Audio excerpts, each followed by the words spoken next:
rodada do Brasileirão, que teve a quebra do tabu aí por parte do Vasco contra o Corinthians, mas teve polêmica, né? Fazia tempo que não tinha tanta polêmica, eu acho, de arbitragem em uma rodada. A gente vai começar falando dos dois jogos aqui que foram adiados, Bragantino e Internacional, Cuiabá e Juventude, isso porque Inter e Juventude se enfrentaram pela Copa do Brasil, primeiro jogo lá da terceira fase, né, que teve que ser adiado por conta dos trágicos acontecimentos que tiveram lá no Rio Grande do Sul, né, as enchentes e tudo mais, o futebol ficou parado lá por muito tempo, e agora que eles estão readequando o calendário deles, o primeiro jogo foi no Beira-Rio, o Juventude venceu por 2-1, e com isso o Eduardo Cudê não é mais treinador do Internacional. Eu não sei se foi em comum acordo, né? O presidente veio comunicar logo após a partida o desligamento do técnico Eduardo Cudê, não está mais à frente do Inter. O Inter segue sem treinador, enquanto o Roger Machado está fazendo um grande trabalho à frente do Juventude, mantendo o time bem afastado ali até da zona de rebaixamento. E só de manter fora, tá bom, não precisa estar um afastado, né, que o elenco do Juventude não é um dos melhores. Mas o trabalho é bom e vai levando o time, por enquanto, até as oitavas da Copa do Brasil. O jogo de volta já é nesse sábado, amanhã, né? E o Inter não vai ter treinador ainda. O Juventude vai decidir em casa, tem grande chance de avançar às oitavas de final. Lembrando, inclusive, que o Juventude eliminou o Internacional na semifinal do Gauchão desse ano. Para muitos, o Cudê já deveria ter sido demitido ali, ele ainda resistiu um tempo a mais. Né? Agora sim, falando dos jogos que aconteceram, Cruzeiro e Grêmio. Grêmio e Cruzeiro, o jogo foi em Caxias, o Grêmio ainda não pode voltar a jogar na sua arena, né, que está em recuperação lá, o gramado e outras coisas por conta das enchentes que a gente acabou de mencionar agora há pouco também, mas o Inter já está podendo jogar no Beira-Rio. Enfim, o Cruzeiro venceu por 2-0 e foi pouco, eu diria, né? O Cruzeiro poderia ter feito mais, se poupou um pouco no segundo tempo e fez 2-0 em 2 minutos. Aos 15 minutos, Ramiro abriu o placar para o Cruzeiro, lei do ex, ele que foi campeão da Libertadores da Copa do Brasil com o Grêmio, podemos dizer que é um ídolo do clube, e ele abre o placar para o Cruzeiro e logo na sequência Arthur Gomes, um belo chute de fora da área, sem dar chance ao goleiro Rafael Cabral, ele faz o 2-0. O Rafael Cabral não, desculpa, o Marquezinho que foi o titular. O Arthur Gomes faz 2-0 para o Cruzeiro. No segundo tempo, o Kahneman é expulso, mas não acontece mais nada. O Grêmio tenta, mas não consegue. O Renato Gaúcho, na entrevista, foi um pouco mais enfático dessa vez, né, criticando os jogadores, dizendo que eles têm que ser homens suficientes para vestir a camisa do Grêmio e não sei o que, né? Mudando um pouco o discurso dele nas outras rodadas, né, dizendo que o Grêmio vai sair da situação. Ele disse que ainda acredita que vai sair. Mas é até aquela coisa, será que o Renato vai continuar, né? É uma sequência de resultados complicados e o Grêmio que vai ter, nesse próximo fim de semana, o jogo de volta da Copa do Brasil contra o Operário. Ele chegou a jogar o primeiro jogo, empatou em 0-0. Vamos ver se eles vão conseguir a classificação para as oitavas de final. Caso não consigam, vai ficar mais complicada a situação do Renato, embora pela situação atual do Grêmio no Brasileiro, eu acho que não é tão ruim ser eliminado da Copa do Brasil, porque é muito campeonato, né? Copa do Brasil, Libertadores, Brasileiro, e o Grêmio não tem um elenco tão vasto. Né? O time titular do Grêmio já não é tão forte quanto do ano passado, né? Embora ele tenha perdido só o Soares, mas é só o Soares, o cara que participou para mais de 30% dos gols do time. Em São Januário, o tabu foi quebrado depois de 14 anos, ou quase 14 anos, o Vasco finalmente derrotou o Corinthians. 2-0, gols de Lucas Piton e Juan Esforza. O Lucas Piton fazendo valer a lei do ex. Literalmente, o Piton deu sangue dentro de campo nessa partida. Ele teve um choque de cabeça com o zagueiro Kaká do Corinthians, teve que colocar aquela toquinha de natação, continuou sangrando, aí né, no intervalo eles melhoraram um pouco ali a proteção, e ele quando foi substituído no final do segundo tempo, estava sangrando de novo, mas sim, demonstrou uma raça absurda. O Piton venceu um dos jogadores mais regulares do Vasco desde o ano passado, foi uma grande contratação, e para os corintianos que diziam que ele era ruim ou que o Bidu era melhor do que ele, eu acho que eu provar nessa partida que não. Inclusive, no lance do gol do Piton, a marcação do Mateuzinho e do Romero é patética, os dois não sabem o que vão fazer ali, e o Piton chega e chuta cruzado e o goleiro Donelli não tem o que fazer.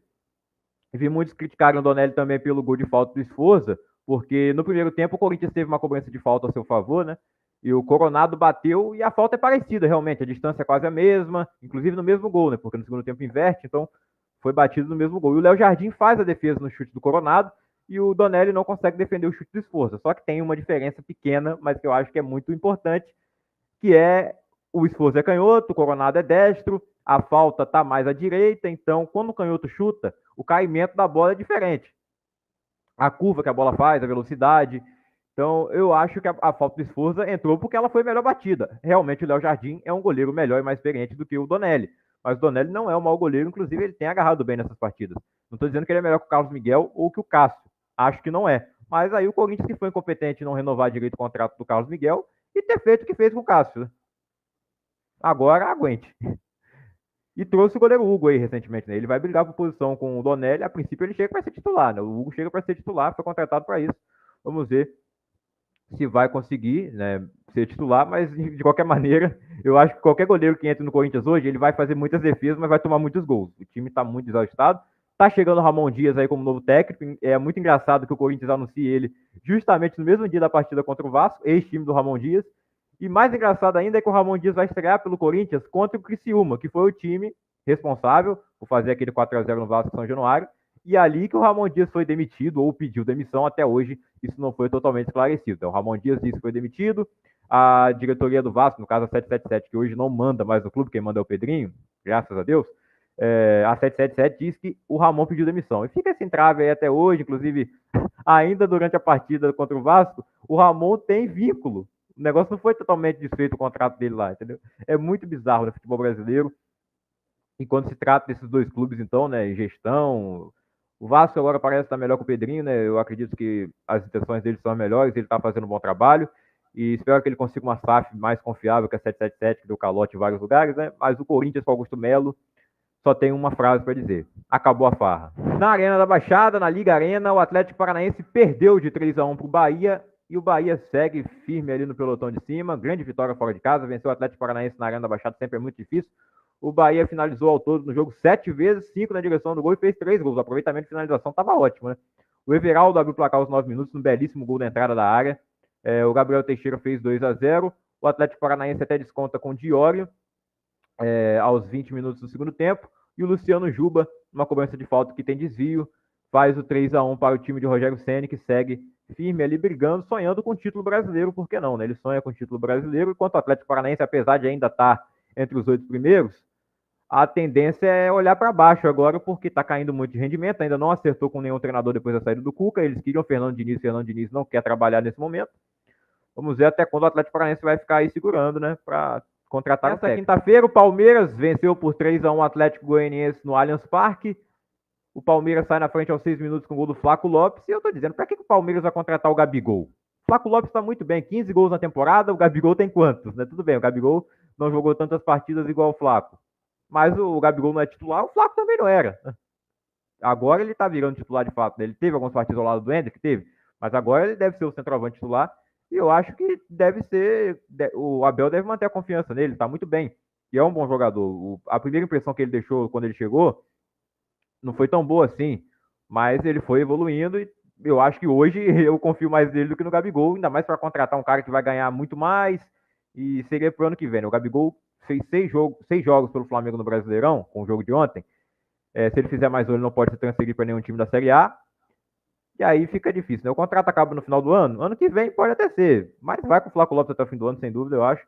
E a questão que saiu lá, né, do Flamengo mandar o Gabigol e pegar o Dudu. Não acho que ninguém ia sair ganhando e os dois são muito identificados com os times que eles estão, né? Eu acho que são os dois maiores ídolos recentes de cada clube, né? O Dudu no Palmeiras e o Gabigol no Flamengo. Não acho que essa troca faz muito sentido. O Flaco Lopes faz o gol aos 6 minutos, o Shailon empata aos 9. Que golaço do Shailon, hein? De fora da área ali. Talvez o gol mais bonito da rodada. Meu clubismo vai dizer que foi o gol do Esforza, mas o gol do Charles também foi um golaço aí para o Atlético Goianiense, só que não deu a vitória. Né? E deu um empate, não deu ponto nenhum ao Atlético Goianiense, que está sendo treinado aí pelo Wagner Mancini, né? Foi contratado pelo lugar do Jair Ventura. O Jair Ventura foi demitido tendo o Atlético Goianiense fora da zona de rebaixamento. Eu achei errado a demissão dele. Não era um grande trabalho, mas também não era um trabalho ruim. O que o Atlético Goianiense estava esperando para o campeonato? E o que ele espera que o Wagner Mancini vai fazer de superior ao Jair Ventura? Eu não espero nada. Então, tá aí. Derrota no segundo tempo. Rafael Veiga faz 2-1 com assistência de Estevão. O Estevão faz a jogada para o terceiro gol, mas acaba saindo gol contra do zagueiro Alix Vinícius. É isso mesmo, é Alix, não é Alex. Eu acho que erraram na hora de escrever lá no cartório. Não é possível. Eu nunca vi nem na gringa o nome de Alex, né? Mas tá aí, o cara fez gol contra, coitado, né? 3-1 pro Palmeiras. Segue ali na liderança junto com o Botafogo. 33 pontos para cada um. Botafogo fica na frente pelos critérios de desempate, mas na próxima rodada tem Botafogo e Palmeiras no Newton Santos. Vai pegar fogo, hein? Em Santa Catarina, no Heriberto Rios, o Fluminense conseguiu mais um ponto no comando do Mano Menezes. Agora chega a 8 pontos no Brasileirão. empatando em 1-1 com o Criciúma lá. O Criciúma abre o placar aos 53 minutos de jogo, que é ali 7 minutos do segundo tempo. Matheus Leonardo abre o placar para o Criciúma. E o Fluminense, contando com os garotos da base, os moleques de Xerém, resolveram a parada para levar um pontinho, pelo menos, para o Rio de Janeiro. Cauã Elias empurrou a bola para a rede, jogada de outro garoto que, desculpe, mas eu não me lembro o nome, eu não vi o jogo ao vivo, né? Tava vendo o Flamengo e Fortaleza no mesmo horário. Só vi os melhores momentos, não lembro quem foi que deu assistência. Mas foi outro garoto da base. O Fluminense é uma base muito forte, né? Revelou grandes jogadores de futebol. Marcelo é um deles, hoje ele está de volta aí no elenco. Thiago Silva também está de volta, os caras hoje estão velhos. Mas o Fluminense sempre revelando grandes jogadores e que podem ajudar o time nessa situação, né? E precisa, porque o elenco é velho, então precisa equilibrar com garotos. E essa eu acho que era a ideia no ano passado, e esse ano acabou trazendo mais jogadores velhos, como é o caso do Douglas Costa, que nem é tão velho assim, mas, por exemplo, Felipe Melo tem 41 anos, o Douglas Costa tem o quê? 33? Quem parece mais velho para vocês? O Douglas Costa, né? O próprio Thiago Silva com 41 também, né? 40 não, ele vai fazer 40 ainda, ele tem 39. Vai fazer 40, eu acho que no final desse mês. O Thiago Silva não parece muito mais novo do que o Douglas Costa? O Douglas Costa, alguém tem que avisar ele que precisa aposentar, né? E o Renato Augusto, esse aí eu não acho que é o mesmo problema do Douglas Costa. O Douglas Costa também se machuca muito, mas no caso do Renato, não acho que a culpa seja dele. No caso do Douglas, é isso aí, um ponto para cada um. Resultado ruim pro Criciúma, né, pô? O Fluminense é o Lanterna, tá jogando em casa contra o Lanterna. Péssima fase. Esperava-se a vitória e acabou empatando. O Flamengo foi derrotado no Maracanã, segunda derrota nesse Brasileirão, 2-1 pro Fortaleza. E foi a segunda derrota do Flamengo no Maracanã nesse ano de 2024 também. Só tinha perdido uma vez e tinha sido no Campeonato Carioca, né? Aliás, o Campeonato Carioca não, que eles terminaram invictos. Foi pro Botafogo que eles perderam no Maracanã. Isso aí. No Brasileirão também.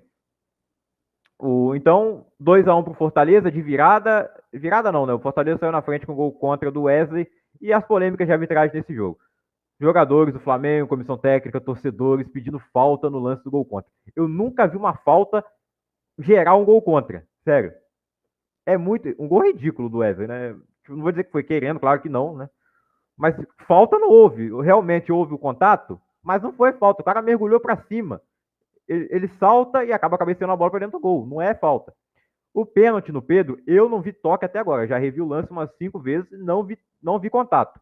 Para mim, o Pedro chuta a própria perna e cai. Ou chuta o chão, uma coisa assim. Não tem contato do jogador do Fortaleza com ele. O lance nem foi revisado direito pelo VAR, simplesmente a Edna deu pênalti. Né? O VAR veio chamado para ela, ó, não teve contato não, acho que não teve, vem aqui ver. Não viu. Pênalti, Pedro não desperdiçou, é o artilheiro do Campeonato Brasileiro com 8 gols. E o Luthiero, vice-artilheiro, 7 gols no Brasileirão, ele faz o gol da vitória do Fortaleza, aproveitando a jogada do também argentino Pochettino. E nessa jogada a defesa do Flamengo deu muito mole, né? Tava todo mundo ali na linha do meio campo, não voltaram muito rápido, né? O Fabrício Bruno, que se diz o zagueiro mais rápido do Brasil, não acompanhou direito a jogada, mas também a culpa não é só dele. E aí o Pochettino tem muita liberdade e o Luthiero mais ainda para finalizar tranquilamente na entrada da área e fazer 2-1 pro Fortaleza. Grande vitória pro time do Vojvoda. O Flamengo vai para cima, o Tite no segundo tempo mexe mal, eu acho que perde completamente ali a criação do time. Quem estava armando o time era o Gabigol, e ele acaba até fazendo um gol que estava impedido, e ele não percebeu, né, que a bandeira foi levantada, comemorou por 1 minuto ou mais. Na verdade, ele passou aqui ainda comemorando. O Gabigol está comemorando até agora o gol que não valeu. Lembrou o Henrique Dourado no clássico contra o Vasco em 2018, também no Brasileirão. Ele foi lá, fez aquela comemoração dele no ceifador, né? Comemorando, já acabou, não valeu. A torcida gritando pra ele, não valeu.